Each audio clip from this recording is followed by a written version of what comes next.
Renee was a girl who was sexually abused when she was growing up, who had developed a drug habit on heroin, cocaine, all sorts of things, got around, even did prostitution for a time. She had the wrong kinds of friends that encouraged her in the wrong kinds of behaviors. But during her time, she encountered a different group of people who treated her like nobody else had ever treated us. A group of Christians that loved her, despite where she'd been. And in the darkest moment of her life, she was struggling with her drug addiction. Instead of turning to her regular friends, she called these Christians who showed up at her home that night. And they begged with her and pleaded with her to check herself into a rehab program, to get clean of the drugs, that they would help her, that they would love her, that they would walk through it with her. And so she says to them, listen, just give me one more night. They didn't want her, and one says, but they needed to honor her own decisions and give her the dignity of her choice. So they agreed and they said, we'll be back tomorrow morning, Renee. And that evening, she shot up in drugs. She turned to something she'd cut herself over 50 times before that. She turned to an old razor blade. And she wrote into her arm that night the letters of what she believed was how she looked at herself. Because she carved into her arm, her forearm that evening, the letters F-U-C-K-U-P. Because that's who she believed she was. When her friends showed up the next day to take her to rehab, they found the wound and bandaged it and brought her to a clinic.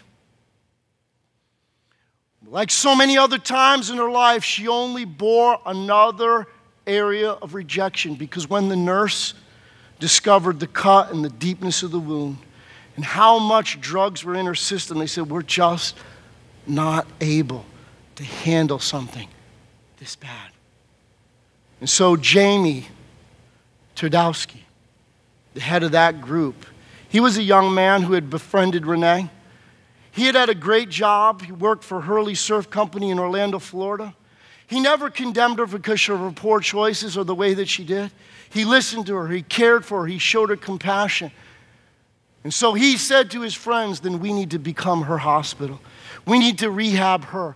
And so they took her home, and for the next 5 days, 24 hours around the clock, they became her hospital, her detox, her area to get all of that out of her. And they loved her through it. They became the body of Christ to her.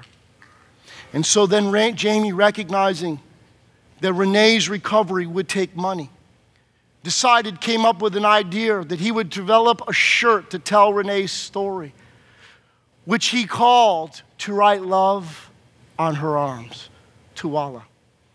Lo and behold, he never knew that it would birth a ministry that now ministers to people, to young girls and boys who cut themselves and stuff. But it became the hottest selling t-shirt on Hot Topics, which to all hipsters out there is the number one t-shirt company in America. And that, for years, has been the top t-shirt that they've sold. Because in it, he wrote Renee's story. You see, because Jamie wasn't put off. What would have offended others? What would have caused them to say, this is her problem, I don't want to get involved.